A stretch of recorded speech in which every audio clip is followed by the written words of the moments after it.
Dans un village, minuit sonne, un forgeron frappe le fer. Radio Libre en Périgord, lundi, 11h30. En direct, la chronique du groupe Fred Zeller, présentée par Jean-Louis. Pour la paix, dit-il que je travaille, loin des canons, je vis en liberté. Auditrices, auditeurs, amis, citoyens, camarades, bonjour. Lundi 1er septembre 2025. Je vais dans cette chronique évoquer une question importante, celle de l'arrêt du financement public de l'école privée, à travers deux textes qui ont été présentés pendant le congrès de la Fédération nationale de la libre pensée, qui s'est tenu maintenant il y a une petite quinzaine de jours, dans le Tarn. Mais auparavant, deux sujets. Le premier sujet, ou plus exactement deux points rapides. Le premier point, c'est samedi 6 septembre, au Stade Rongiras à Périgueux, le Forum des associations. C'est un moment important pour l'ensemble des associations, et en particulier la nôtre, le groupe Fred Zeller. Nous serons présents dans ce Forum des associations et nous vous invitons bien évidemment à venir nous voir, à venir discuter un petit peu avec nous, et on vous présentera l'ensemble des initiatives qui sont prises par le groupe Fred Zeller pour cette fin d'année 2025. Le deuxième point, c'est que j'ai parlé à plusieurs reprises dans différentes chroniques de l'activité que nous avions eue, qui s'était concrétisée le 5 avril dernier par une grande soirée blues en coopération, je vais dire, avec le Doucha Blues et son responsable Jean-Luc Varnier. Et nous avions d'ailleurs, au fil des chroniques, écouté plusieurs morceaux de groupes et chanteurs qui intervenaient dans le festival Doucha Blues. Et cette année, donc, on a encore eu un très très beau festival à Doucha Blues qui s'est clôturé vendredi dernier, le vendredi soir à Doucha. Et j'y étais. Et on a eu droit à un magnifique concert de Nico Wens Toussaint, qui, avec un premier groupe, Mad Messengers, qui nous ont fait un concert pendant près de 3 heures, qui a été absolument superbe. Et nous allons d'ailleurs, dans cette chronique, écouter au milieu de la chronique et en fin de chronique, 2 morceaux donc, de Nico Wens. J'en reviens donc maintenant au sujet principal de cette chronique. La question donc de l'arrêt du financement public de l'école privée. C'est un sujet qui est à l'ordre du jour maintenant depuis plusieurs mois. Et ce sujet, je l'aborde avec 2 textes. Un premier texte qui est l'intervention dans le congrès de la Fédération nationale de la libre pensée de Dominique Gousseau, juriste de profession, et qui a rédigé les fameuses propositions de loi qui mettraient en place donc cet arrêt du financement public de l'école privée. Donc, voilà ce que dit Dominique Gousseau, de quelle manière il s'est adressé au Congrès. Chers camarades, je vous apporte le salut fraternel de la Commission administrative nationale, la CAN, et de la Fédération des Hauts-de-Seine de la libre pensée, donc la fédération à laquelle il est rattaché. La Ve République est à bout de souffle. La législation relative au rapport entre l'État et les établissements privés d'enseignement sous contrat, quasiment tous catholiques, l'est également. Le texte adopté le 31 décembre 1959 est, en effet, consubstantiel à la Constitution du 4 octobre 1958, œuvre du même homme. Le rétablissement en 1959 sous une forme modernisée de la loi Fallou de 1850 va de pair avec celui en 1958 du régime bonapartiste issu du coup d'État du 2 décembre 1851, dont le putsch d'Alger du 13 mai 1958 constitue une sorte de réplique. Les critiques adressées à l'enseignement catholique, bénéficiaires d'aides publiques s'élevant à 13 milliards d'euros par an, se multiplient. La Cour des comptes, en juin 2023, et la mission parlementaire d'information animée par Paul Vanier en avril 2024 ont mis en évidence et dénoncé un système hors de contrôle de financement public des établissements catholiques qui nourrit les inégalités sociales et scolaires, alors que la puissance publique est censée, selon le Code de l'éducation, citation, « lutter contre les inégalités sociales et territoriales en matière de réussite scolaire et éducative ». Fin de citation. Dans le sillage de la révélation au grand jour de l'ampleur des abus sexuels sur mineurs commis au sein de l'Église romaine, éclatent aussi les scandales éclaboussant les établissements catholiques d'enseignement. Brimades, violences physiques, agressions sexuelles de tous ordres s'y déroulent en toute impunité depuis des lustres. La liste des lieux de supplice s'allonge. Notre-Dame de Bétaramapo, Notre-Dame du Sacré-Cœur à Dax, Saint-Pierre de Rélec-Cuéron, Notre-Dame de Garaison dans les Hautes-Pyrénées. Les conditions du combat en faveur de l'abrogation de la loi Debré ont donc profondément évolué dans les dernières années. La revendication « fonds publics à l'école publique, fonds privés à l'école privée » doit prendre un contenu pratique immédiat de manière à convaincre le plus grand nombre du bien fondé de l'abrogation de la loi de 1959. C'est pourquoi la Fédération nationale de la libre pensée a pris l'initiative de travailler sur un plan de sortie du système de financement public de l'enseignement privé sous contrat qui a répondu à un mouvement de rassemblement du camp laïque.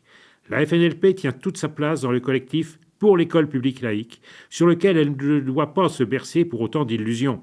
Une partie du collectif estime que l'urgence consiste à bien appliquer la loi Debré avant d'envisager de l'abroger, une position dont la logique paraît pour le moins fragile. Le Comité national d'action laïque, CNAL, et la Ligue de l'enseignement partagent cette opinion ainsi que la Fédération nationale de délégués départementaux de l'éducation nationale, FNDDEN, dont le président, légèrement irascible, n'hésite pas néanmoins à polémiquer publiquement avec le CNAL, auquel son organisation appartient. Il y a effectivement plusieurs demeures dans la maison du père. En quoi consiste ce plan de sortie ? Il commence par l'abrogation de toutes les dispositions du Code de l'éducation issues de la loi Debré, des nombreuses lois anti-laïques l'ayant suivi, des survivances de la loi Fallou du 15 mars 1850 relative à l'enseignement privé du second degré et de la loi du 31 décembre 1984 concernant l'enseignement agricole privé. Cette abrogation ouvre une période de 6 ans, pendant laquelle les établissements acceptent une sortie progressive du dispositif de financement public s'ils signent, au cours de la première année, une convention transitoire, à défaut de laquelle, dès la deuxième année, cesse le versement des subventions publiques et rejoignent l'éducation nationale les professeurs ayant choisi de demeurer agents publics. Contrairement à ce que d'aucuns soutiennent, notons que les contrats d'association de la loi Debré ne bénéficient d'aucune protection constitutionnelle et peuvent être unilatéralement dénoncés par la puissance publique pour un motif d'intérêt général, en l'occurrence le rétablissement de l'égalité devant l'instruction à tout moment et sans indemnité. Enfin, il esquisse un programme de construction scolaire permettant d'accueillir 1,5 million d'élèves. Il en détermine le calendrier et des modalités possibles de financement. En effet, il n'est pas question de nationaliser l'enseignement privé sous contrat, une mesure qui serait contraire à la liberté de l'enseignement, procédant de celle de conscience, et comporterait l'appropriation publique de leurs locaux. En l'état du droit, il y aurait lieu à indemnité. Chers camarades, le combat pour la sortie du système de financement public de l'enseignement catholique conçu par la FNLP s'inscrit dans les conditions concrètes de la situation politique et sociale présente. D'une part, il constitue un levier pour la défense de la loi du 9 décembre 1905 concernant la séparation des Églises et de l'État, dont nous célébrons le 120e anniversaire en décembre prochain. 13 milliards d'euros versés à l'enseignement catholique marquent une gigantesque violation de son article 2, selon lequel la République ne finance aucun culte. D'autre part, il nourrit l'appel à l'élection d'une assemblée constituante souveraine, dans la mesure où l'effondrement de la Ve République entraînera celui de la loi Debré, et réciproquement. Je vous remercie. Et donc, ce texte était celui de Dominique Gousseau, qui a été donc adressé aux congressistes lors du congrès de la Fédération nationale de la libre pensée, il y a une quinzaine de jours dans le Tarn. Et donc, le deuxième texte que je vous propose revient sur ce même sujet d'une manière plus détaillée. Fonds publics à l'école publique, fonds privés à l'école privée, enfin sortir de la loi Debré.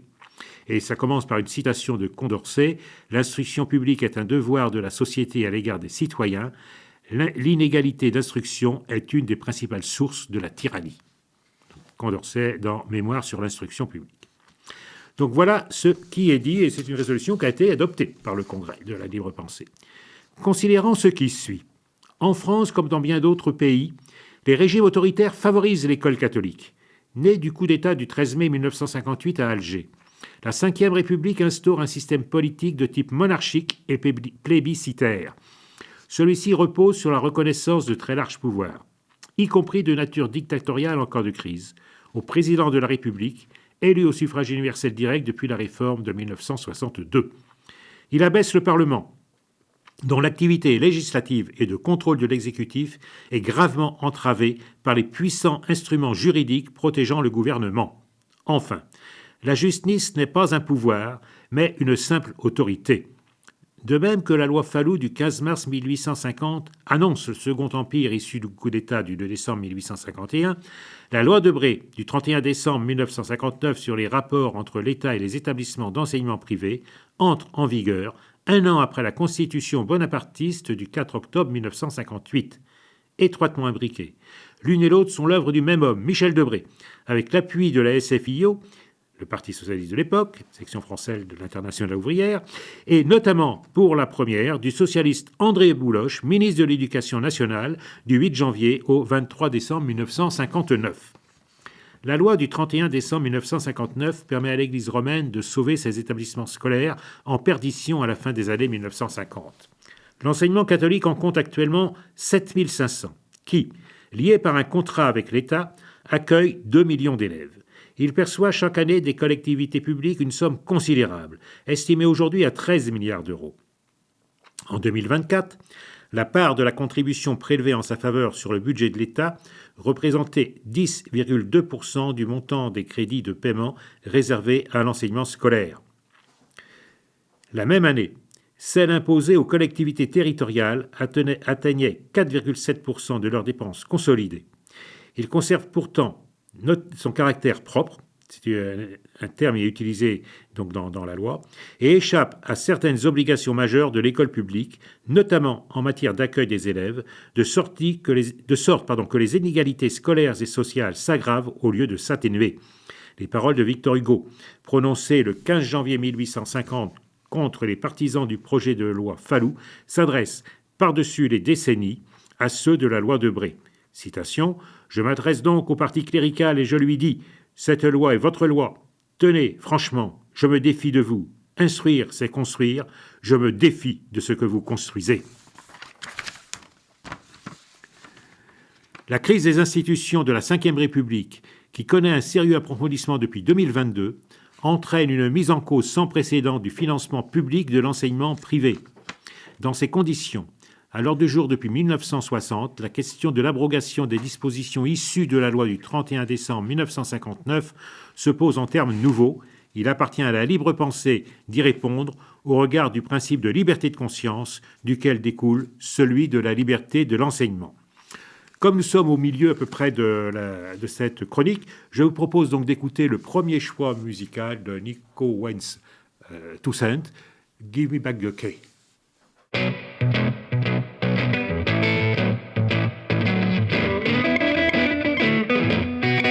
I know time has come, and years been passing by, honey, since you caught my eye. So give me back the key, now the free poor worried me. I done loved you, and I know you done love me, but that is not enough, you see. So give me back the key, just to free poor worried me. I can't find sleep, nor make it through the day. I see your face in each and every way. I hear your voice in the back of my mind. After your loss, there ain't no love I can find. So here I come, just to say hello. Then I will have to go. But give me back the key to free poor worried me.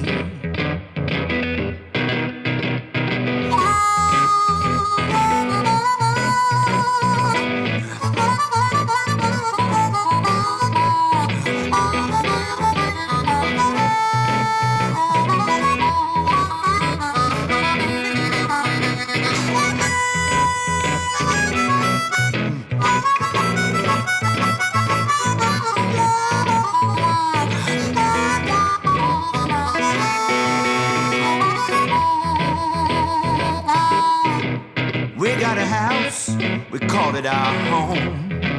Like groom and spouse, we met it on our own. But joy don't last, now it's way down in the past. You left me one morning, didn't say where you were gone. So honey, here I stand in the rain, with my heart, woman, in my hand. begging you to give me back the key to free poor worried me. Let me go free, let me go.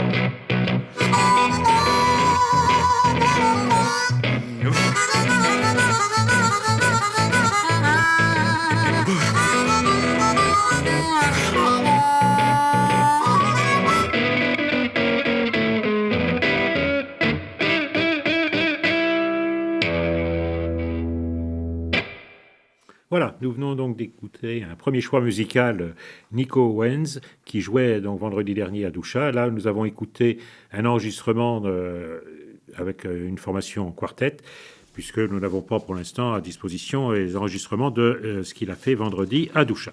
Alors, je reprends donc la lecture de ce texte donc, sur la sortie du financement public de l'école privée, et j'en arrive au paragraphe « Liberté de conscience et de l'enseignement ». C'est un paragraphe tout à fait important, qui surtout revient sur un certain nombre de choses qui pourraient nous être reprochées. Et de manière tout à fait fausse, on va le voir. L'article 10 de la Déclaration des droits de l'homme et du citoyen du 26 août 1789 érige la liberté de conscience en principe fondamental. Nul ne doit être inquiété pour ses opinions, même religieuses, pourvu que leurs manifestations ne troublent pas l'ordre public établi par la loi. Fin de citation. Sous sa forme organisée, la libre pensée a contribué de façon éminente à faire reconnaître dans le droit positif cette disposition donc de la déclaration, l'article 10 de la Déclaration des droits de l'homme. L'article 1er de la loi du 9 décembre 1905 concernant la séparation des églises et de l'État affirme que la République assure la liberté de conscience. Elle garantit le libre exercice des cultes sous les seules restrictions édictées ci-après dans l'intérêt de l'ordre public. Fin de citation. Et elle poursuit même un peu plus loin, à cette fin, elle ne reconnaît, ne salarie ni ne subventionne aucun culte.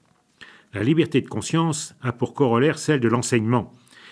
Celle-ci n'a de réel contenu que s'il existe un puissant système d'instruction publique obligatoire, gratuit et laïque, qui, selon la belle formule du libre penseur Jean Zay, doit, citation, « rester l'asile inviolable où les querelles des hommes ne pénètrent pas ». Le préambule de la Constitution du 27 octobre 1946, repris en 1958, impose à l'État une obligation majeure de résultat en la matière. Il prévoit que, citation, « la nation garantit l'égal accès de l'enfant et de l'adulte à l'instruction, à la formation professionnelle et à la culture, l'organisation de l'enseignement public gratuit et laïque à tous les degrés est un devoir de l'État. » Fin de citation. Sauf à porter atteinte à la liberté de conscience. La puissance publique ne saurait donc distraire au profit de l'enseignement privé, qui obéit à des impératifs étrangers à l'intérêt général, une partie des ressources nécessaires à l'accomplissement de sa mission scolaire, qui requiert de puissants moyens issus de l'impôt consenti par les citoyens. Contrairement à ce que d'aucuns affirment, le système d'instruction publique gratuite, obligatoire et laïque n'est pas par nature un frein bureaucratique aux innovations pédagogiques que peuvent expérimenter ces établissements dès lors que sont respectés les programmes et les diplômes nationaux ainsi que les règles de gestion de leur personnel. Ainsi, de 1880 à 1894, alors que la République adoptait les grandes lois scolaires, le libre-penseur Paul Robin, inspecteur de la République, adoptait les grandes lois scolaires. L'inspecteur de l'enseignement primaire, donc Paul Robin, mit en œuvre à l'orphelinat départemental de Sempuy dans l'Oise les principes de l'éducation intégrale appliqués plus tard par Sébastien Faure et Francisco Ferrer. De même, le mouvement de l'école moderne de Célestin et Élise Freinet s'est déployé au sein de l'école publique où il existe encore, au regard de la liberté de l'enseignement. Seule l'existence d'établissements privés d'instruction financés sur fonds uniquement privés paraît donc légitime dans une république laïque. Les cultes peuvent entretenir, à leurs frais et ou à ceux des parents qui choisissent d'y inscrire leurs enfants, des écoles à orientation confessionnelle des premiers et second degrés.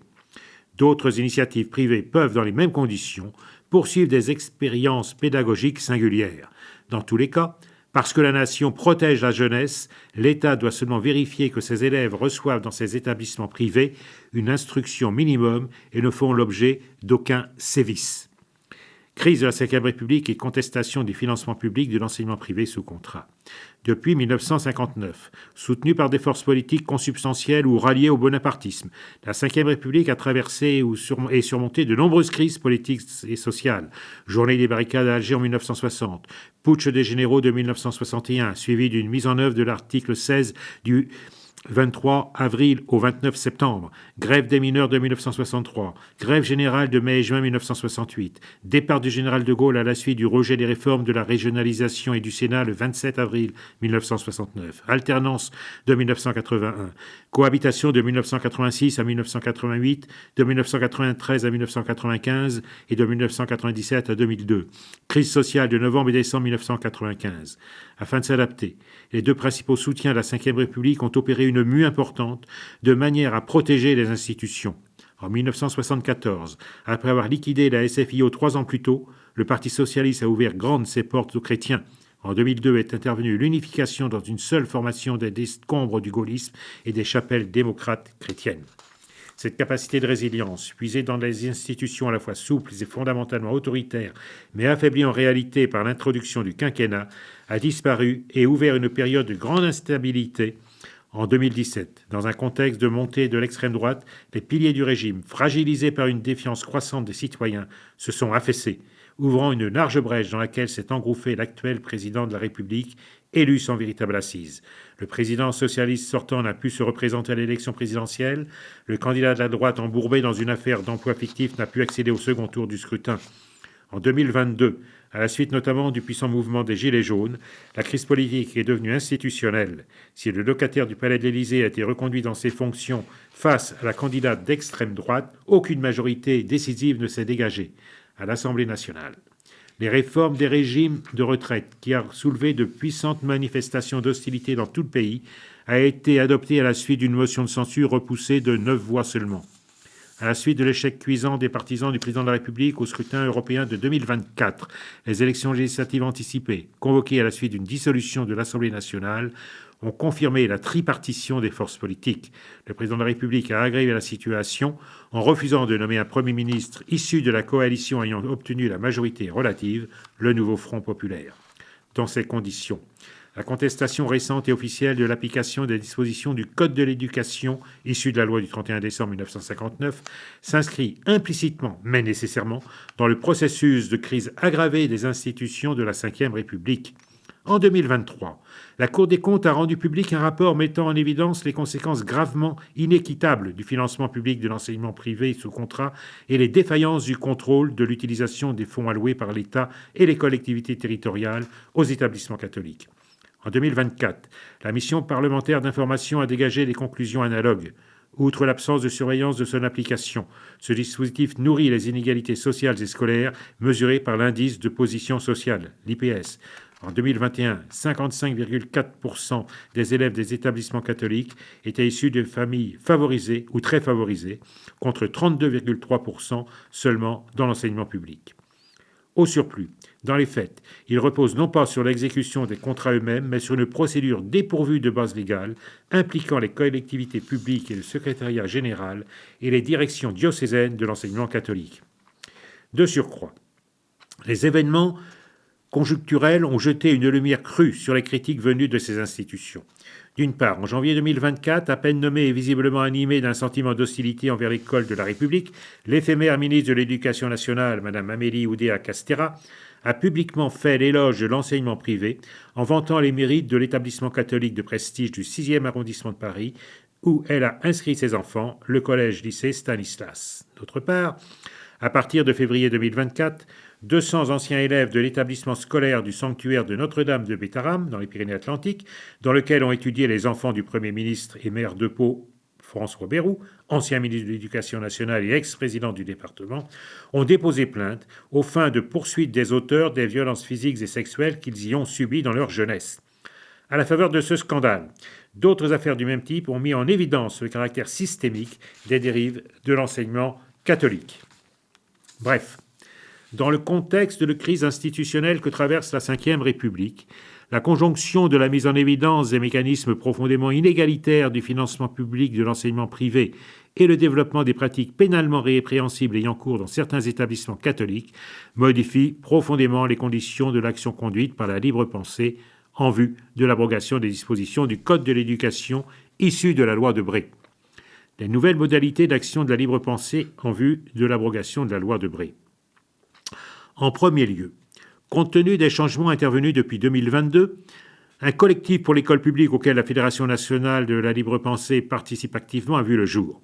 Ces forces, qui composent un large éventail, affirment leur volonté d'abroger la loi Debré selon des rythmes et des modalités variés. Toutes ont rappelé leur attachement au serment de Vincennes du 19 juin 1960. Citation. « De manifester en toutes circonstances et en tout lieu notre irréductible opposition à cette loi contraire à l'évolution historique de la nation, de lutter sans trêve et sans défaillance jusqu'à son abrogation, d'obtenir que l'effort scolaire de la République soit uniquement réservé à l'école de la nation, espoir de notre jeunesse. » Fin de citation du serment de Vincennes. Beaucoup d'entre elles l'avaient néanmoins oublié. Elles s'en prévalent désormais, au moins formellement, en raison du nouveau contexte politique. Ce cadre unitaire inédit depuis 30 ans, selon les termes du communiqué du collectif du 9 octobre 2024, constitue en lui-même une avancée que la libre pensée ne saurait ignorer. En deuxième lieu, compte tenu de l'état de crise institutionnelle dans laquelle se trouve la Ve République et de ce mouvement de regroupement de forces en défense de l'école publique qui en procède indirectement, la FNLP ne peut se borner à exiger sans autre précision l'abrogation de la loi Debré et des lois anti-laïques, sauf à nourrir, implicitement mais nécessairement, le point de vue de ceux qui y voient un appel inaudible et préconisent seulement d'améliorer le financement public de l'enseignement catholique, tel Pierre Ouzoulias, vice-président du Sénat. Par conséquent, la FNLP a fait le choix d'élaborer un plan de sortie pour mener une campagne de fond dans le cadre du collectif comme en dehors de celui-ci. Sur la base de l'accord qui unit les forces qui le composent, c'est le meilleur moyen de combattre celles qui, en son sein, agissent dans les faits en faveur d'une application stricte des dispositions du Code de l'éducation issues de la loi Debré. En troisième lieu, le plan de sortie du financement public de l'enseignement privé sous contrat conçu par la FNLP a pour point de départ l'abrogation des textes actuellement en vigueur, légués par les lois modifiées Fallou pour le second degré, Astier pour l'enseignement technique, Debré et Rocard pour l'enseignement agricole. Dans la mesure où l'insertion de 2 millions d'élèves et de 140 000 professeurs dans l'enseignement public ne s'improvise pas, de même que ne pouvait être immédiatement réalisée la laïcisation totale de l'instruction primaire dans les années 1880. Ce plan consiste 1. À résilier tous les contrats en cours liant l'État aux établissements privés à la date de l'abrogation et de leur permettre de choisir, durant la première année suivant celle-ci, d'accepter une convention type transitoire de 6 ans, organisant la réduction progressive des financements publics de la 2e à la 6e année. Il offre aussi la possibilité aux enseignants du privé de demeurer agents publics et de bénéficier d'une titularisation. Il prévoit des mesures d'accompagnement pour les autres personnels de droit privé. Il comporte un plan exceptionnel de financement de la construction de nouveaux bâtiments scolaires. En effet, il n'est pas question de nationaliser l'enseignement privé et ses locaux, mesure qui serait contraire au principe de la liberté de l'enseignement et donnerait des arguments à ceux qui évoquent le spectre de l'indemnisation pour faire obstacle à la perspective de l'abrogation. Dans ces conditions, le Congrès de la FNLP décide, premièrement, de poursuivre sa participation dans le collectif pour l'école publique. Deuxièmement, d'amplifier la campagne de représentation du plan de sortie du financement public de l'enseignement privé en multipliant les conférences ayant cet objet. Troisièmement, de faire systématiquement le lien dans ces réunions publiques entre la crise institutionnelle de la Ve République justifiant l'appel à l'élection d'une assemblée constituante et la nécessité d'abroger la loi Debré qui nourrit les inégalités scolaires et sociales, ainsi que le caractère systémique des violences et abus sexuels sur mineurs dans certains établissements catholiques. Quatrièmement, de procéder à toute enquête locale utile concernant les établissements catholiques. Cinquièmement, enfin, de présenter le plan de sortie aux élus nationaux comme locaux dans la perspective des prochaines élections municipales, législatives et présidentielles, ainsi qu'aux candidats à ces différents scrutins. J'en arrête là de manière très rapide, parce que nous arrivons au terme de cette chronique, et vous donne rendez-vous lundi prochain pour une nouvelle chronique du groupe Fred Zeller. N'oubliez pas samedi de venir nous rencontrer au Forum des associations de Périgueux. En forgeant un soc de charrue. C'était la chronique du groupe Fred Zeller de la Libre Pensée de Dordogne. Vous pourrez réécouter cette chronique en rediffusion jeudi de 16h à 16h30 ou samedi de 17h30 à 18h. Vous pouvez également écouter cette chronique en podcast sur le site de Radio Libre en Périgord et vous pouvez également retrouver sur le site du groupe Fred Zeller, lpdordogne.fr, toutes les chroniques du groupe Fred Zeller sur Radio Libre en Périgord. Nous vous donnons rendez-vous pour une prochaine chronique, la semaine prochaine, dès lundi, 11h30. pauvre est le tien. Ton glaive